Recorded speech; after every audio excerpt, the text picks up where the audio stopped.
ठीक है। सबसे पहले तो आप सबका खैर मकदम करते हैं हम डीपीएल के कॉन्फ्रेंस हॉल में। आज यहाँ पे आपको बुलाने का मेन मकसद और मुद्दा ये है कि क्योंकि पुंछ रजौरी में जहाँ भी पब्लिक मीटिंग्स हो रही हैं, पुलिस और पब्लिक के दरमियान जो भी इंटरेक्शंस होते हैं, तो उसमें अक्सर एक बात सामने आके आती है, पब्लिक की तरफ से एक डिमांड रहती है कि ड्रग्स की जो लत है वो सोसाइटी में जवानों में बढ़ रही है।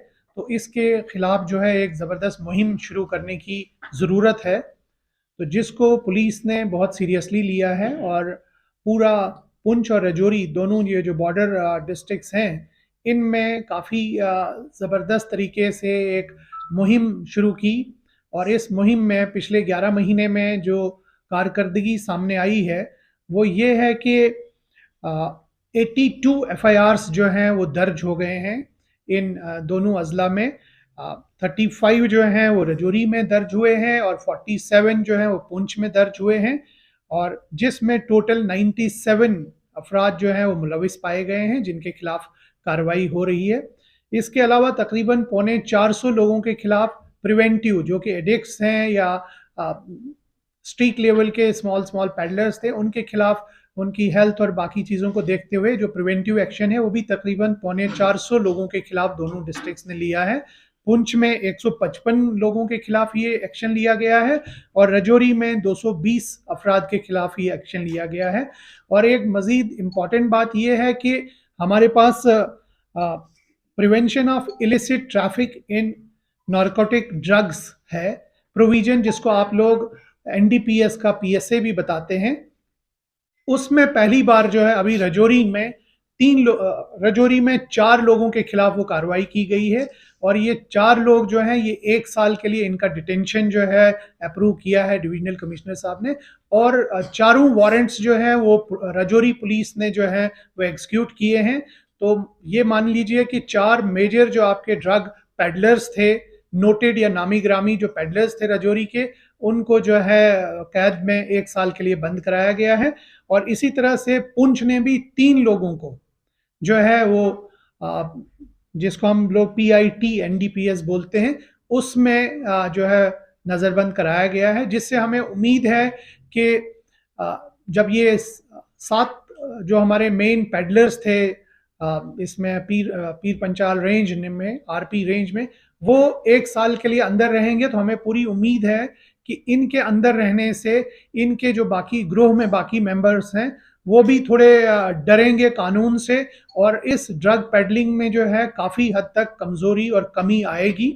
और ये तभी मुमकिन हो पाया, चाहे हम लोगों ने 100 के करीब जो पेडलर्स पकड़े हैं या तकरीबन 450 लोगों को उनके खिलाफ कार्रवाई की है, ये सब कार्रवाई तभी अमल में ला पाए हम लोग कि जब पब्लिक का और आप सब लोगों का हमारे साथ सहयोग था। तो इसलिए आज की प्रेस कॉन्फ्रेंस में हम ये बताना चाहेंगे एक और बात कि एक तो पब्लिक हमें बिल्कुल बर वक्त इसके बारे में खबर दे और हम बिल्कुल 24 घंटे इस पे कार्रवाई करने के लिए तैयार हैं। और साथ ही साथ ये बताना चाहेंगे कि पुलिस एक्शंस के अलावा ड्रग को ख़त्म करने में मुझे लगता है कि पेरेंट्स का, स्कूल टीचर्स का और सोसाइटी का भी एक रोल बनता है, और एक इम्पॉर्टेंट रोल उनका भी है। तो मेरी आज आपके थ्रू उनसे भी गुजारिश होगी कि वो भी सामने आएँ और हमें इस तरह की पेडलर्स को आइडेंटिफाई करने में मदद करें, ताकि उनके खिलाफ सख्त से सख्त कानूनी कार्रवाई अमल में लाई जाए और इस खित्ता पीर पंचाल को जो है ड्रग से जो है मुक्त कराया जाए। Thank you sir. डिस्ट्रिक्ट देखिए, पुलिस ने सिविक एक्शन प्रोग्राम के तहत पूरी जो जम्मू कश्मीर है उसके डिफरेंट इलाकों में ड्रग डी एडिक्शन सेंटर्स खोले हैं, सिर्फ पब्लिक को मतलब एक फर्स्ट प्लेटफॉर्म देने के लिए, एडिक्ट्स को काउंसलिंग देने के लिए, उनका बेसिक ट्रीटमेंट देने के लिए। चाहे वो जम्मू और श्रीनगर में हमारे सबसे बड़े सेंटर्स हैं, और उसके अलावा जो रेंज लेवल पे सेंटर्स हैं वो छोटे छोटे ही थे और वो अभी डेवलपिंग स्टेज में हैं।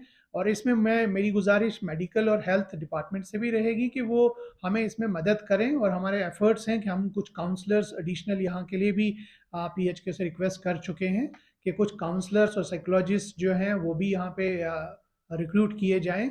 और मेन काम जो है वो हेल्थ डिपार्टमेंट का रहेगा, क्योंकि एडिक्शन को एक ज़रूरी चीज़ है कि वो आप एडिक्शन को एक बीमारी समझें। जो एडिक्ट है वो एक बीमार है। जैसे कोई भी सर दर्द है, किसी का किडनी प्रॉब्लम है, कोई लीवर प्रॉब्लम है, हार्ट प्रॉब्लम है, तो जैसे आप उसको एक बीमारी समझते हैं, तो मेरी गुजारिश सोसाइटी से ये भी है कि एडिक्शन को एक बीमारी समझ के उसके इलाज के लिए जाएं, इसको छुपाएं नहीं। प्रॉब्लम इसमें इसीलिए ज़्यादा बढ़ रही है कि कुछ सोशल स्टिग्मा समझ के इसको पेरेंट्स या फैमिलीज जो एडिक्शन को छुपा देती हैं, और वो उस स्टेज तक छुपाती रहती हैं जब तक वो कंट्रोल से बाहर हो जाता है और फिर शायद इलाज उसका मुमकिन नहीं होता है।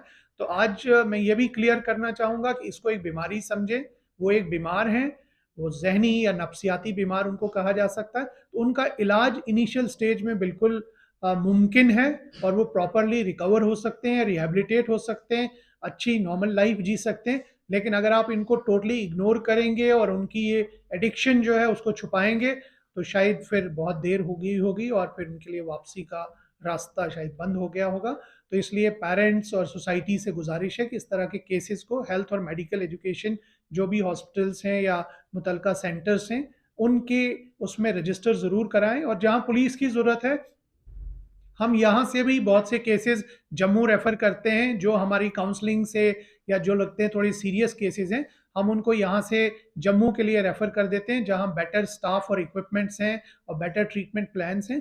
तो वहाँ के लिए भी हमारे यहाँ जो लोकल काउंसलिंग सेंटर हैं उसके दरवाजे खुले हैं। तो you are welcome to help, मतलब सच पीपल इन रजौरी।